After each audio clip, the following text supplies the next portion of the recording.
तारा बोल मेरे सदगुरु भगवान की जय। श्री परमहंस दयाल जी महाराज की जय। श्री नंगली निवासी भगवान की जय। मेरे सदगुरु भगवान के सब संतों की जय। इस ट्रस्ट के प्रधान जी की जय और सब भक्तों की जय। समय कम है पर एक आपको छोटी सी घटना सुनाती हूँ। आपने रामकृष्ण मिशन का नाम सुना होगा, पर वो आपके मिशन से कैसे जुड़े हुए हैं। जब उनको हुक्म दिया गया, सब ने कहा कि महाराज आप एक बार विदेश जाइए, जिस चीज़ की यहाँ कमी है वहाँ कमी नहीं है और जो वहाँ है वो यहाँ नहीं है, तो कृपा करके आप जाइए। हवाई जहाज तो थे नहीं, तो वो शिप से उनको जाना था, तो पैसे उनके पास नहीं थे। एक पुराना सा कमरा था, जो टूटे हुए रोशनदान थे और वो उस कमरे में वो 10-12 लड़के रहते थे। अब स्वामी विवेकानंद जी बहुत छोटी उम्र के थे, करीब 23 साल के थे। तो सब छोटे छोटे रजवाड़े थे, राजे थे। उन्होंने कहा हम पैसे इकट्ठे करते हैं स्वामी जी, आपको विदेश भेजते हैं। तो ऐसे करते महाराज जयपुर के पास आए। तो महाराज जयपुर के पास जब आए तो स्वामी जी की आंखों में आंसू आ गए। कहते महाराज काश मेरे गुरुदेव आज होते, उनको कितनी खुशी होती कि मैं विदेश जा रहा हूँ। तो उनकी आंखों में आंसू आ गए। उन्होंने कहा आपके गुरुदेव का नाम क्या था? बोले श्री रामकृष्ण परमहंस। बोले फिर क्या हुआ, परमहंस थे ना। परमहंस मेरे जयपुर वाले महाराज जी ने कहा, जो माधवराव सिंधिया थे, मेरे गुरु महाराज जी भी परमहंस है, आप मेरे महाराज जी से मिल लीजिए। तो स्वामी विवेकानंद जी महाराज, आज हम उनको जो भी कह लें, वो छोटे से नरेंद्र थे मेरी तरह, जिसको कोई नहीं जानता, छोटा सा गरीब बच्चा। महाराज जी किसको क्या कर देते हैं। वो परमहंस दयाल जी के पास गए, दंडवत करी और रोने लग गए। बेटा रोता क्यों है? मुझे विदेश जाना है। अब मैं याद कर रहा था तो आप आ गए, हद कर दी, कमाल हो गई मेरे गुरु महाराज जी। आप दूसरे परमहंस बन के आ गए, आपने कमाल कर दिया। बोले बेटा तू बहुत बड़ा काम करेगा, तू हिंदुस्तान का एक बहुत बड़ा संत बनेगा, तू जा। ये मेरे महाराज जी के सारे लाल बैठे हुए हैं, हीरे जवाहरात है, पता नहीं क्या क्या है।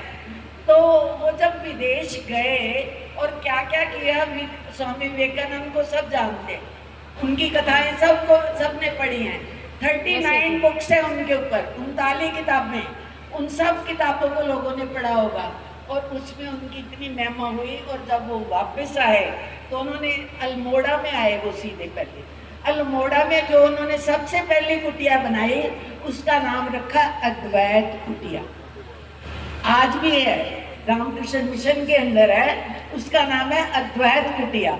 तो जब स्वामी विवेकानंद जी ने कहा नाम तो मैंने परमहंस बाबा का दे दिया, तो कम से कम इसका उद्घाटन करने के लिए तो वो आ जाए। तो वो बुलाने के लिए आए। बोले बेटा तू क्यों आया? तू मेरा बच्चा, मैंने बोला था ना तू बहुत बड़ा बन के आएगा, देख ले तूने तो कमाल कर दिया। तो वो रोने लगे। कहते महाराज जी एक छोटी सी कुटिया अल्मोड़ा में बनाई है, उसका नाम मैंने आपके नाम पे रखा है अद्वैत कुटिया, तो महाराज जी आप उद्घाटन कीजिए। बोले पगले तूने मेरे नाम की कुटिया क्यों बनाई? मैंने आज तक अपने नाम का एक दिन का भी नहीं बनाया।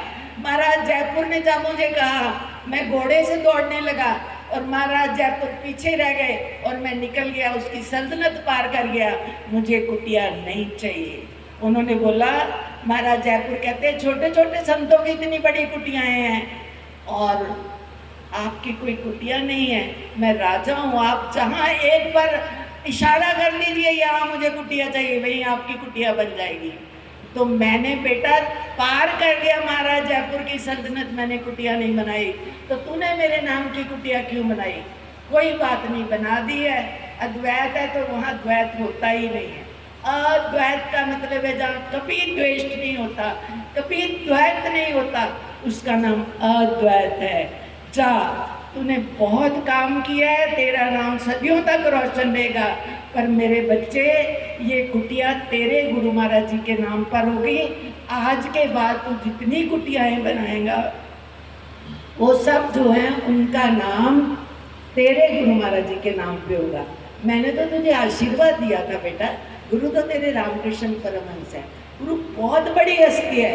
मैंने तो आज सुनाना था कि कभी कभी गुरु शिष्य को ढूंढने आता है, पर कोई बात नहीं है, फिर सुनाऊंगी, कभी मौका देगा सरकार देंगे, सुनाना था। कभी कभी गुरु को शिष्य ढूंढना पड़ता है, पर आज मैंने जो कहा, मेरे भाई जी ने कहा, मेरे संतजन कहेंगे, मैं लाखों लाखों बार आपका धन्यवाद देती हूँ। मेरे में कोई बल नहीं है, कोई बुद्धि नहीं है, कोई विवेक नहीं है, जो भी कहा है गुरु महाराज जी का प्रसाद है।